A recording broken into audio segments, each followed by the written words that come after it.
but I put him B. And that's the same. What Bitcoin did, I'm not sure about that one.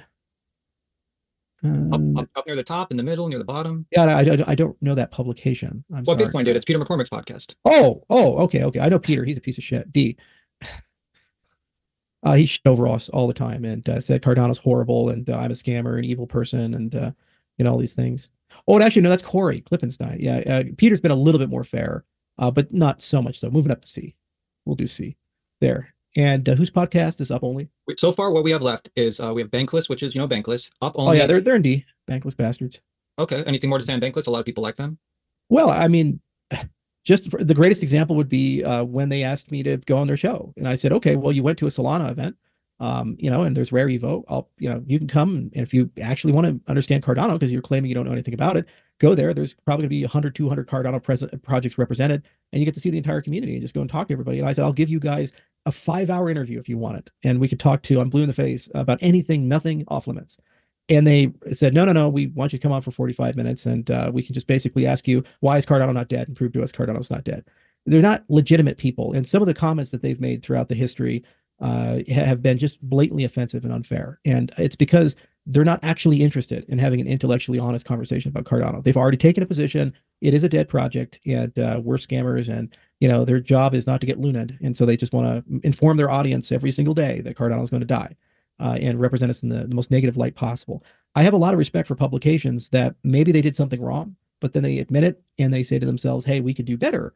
And in the case of Bankless, they just can't get there. They just have made up their mind. And Rand has too, for example, Crypto Banter. And that's what earns you a D in my mind, is that you're dogmatically adhering to a single belief regardless of the evidence that you have there. Coin Bureau is a C. There's been a relationship back and forth there. And you guys have always been fair. So I'll put you guys up in the S tier, not just because we're being interviewed, but I mean, come on, you have a huge audience. You've always been friendly. You're nice guys, and you try to get things right and accurate. And that's the difference between A and S. Is it's not just did we get a fair shake, but also if you get something wrong, you go out of your way to try to correct that, bring people on, have a real conversation in a non-adversarial way, and let them talk their book.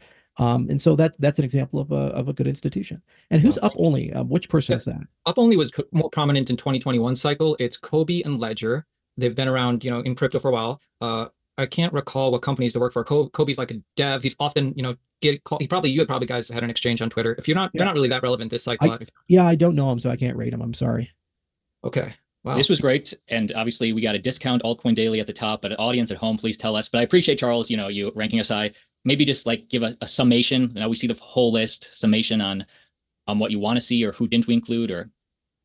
Well, there's a lot of small podcasts that I tend to go on, and then there's broader podcasts that are crypto specific, but they do cover our industry. Like Lex Fridman, for example, got tremendously interested in crypto in 2021, and he was a great guy. He went out and interviewed everybody, Sex and Friedman. everybody. Are you sure about that? What about Corey Costa? Mr. Corey Spaghetti Meatballs. We love Corey. He's awesome. It's funny how all of these play out, friends. Network effects, huh? You got to stay relevant. You got to be able to keep relevance in the eye of the public. It's a tough game. Technology. Digital cyberspace cities. That's what happens.